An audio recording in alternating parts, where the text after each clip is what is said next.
இந்த வாரம் எங்கள் கோவிலில் கும்பாபிஷேகம் நடக்கும்போது அதாச்சும் வர ஞாயிற்றுக்கிழமை அதுக்காக தான் பார்த்தீங்கன்னா மே 1 வியாழக்கிழமை பந்தக்கால் நட்டாங்க. இந்த ட்ராக்குக்கு இந்த பக்கம் தாண்டி வந்தீங்கன்னா எங்கள் குலதெய்வ கோவில். அன்றைக்கி காலையில் எல்லாரும் பந்தக்கால் நட்டு போயிட்டாங்க. அப்போ நாங்கள் வரல, தூங்கிட்டோம். அப்புறம் ஒரு 8:30 மணிக்கு கோவில் வேலையை கொடுத்துட்டு கூப்பிட்டாங்க. அப்படியே காலையில் பிரேக்ஃபாஸ்ட்டு முடிச்சுட்டு அவங்க சொன்ன வேலையை முடிச்சுட்டு அப்படியே வீட்டுக்கு கிளம்பிட்டோம். இந்த பதிவுலாம் எப்போ நடந்தது பார்த்தீங்கன்னா மே 1 ஆனால் நான் அப்லோட் பண்ணுறது மே 4.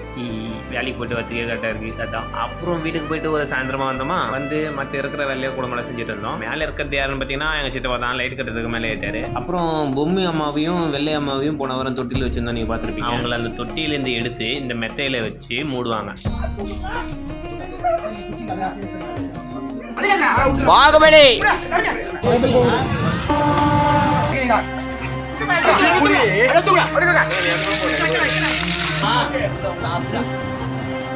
வர வெள்ளிக்கிழமை காப்பு கட்டுறாங்க, ஞாயிற்றுக்கிழமை கும்பாபிஷேகம் நடக்குது. அனைவரையும் வரும்படி தாழ்வுடன் கேட்டுக்கொள்கிறோம்.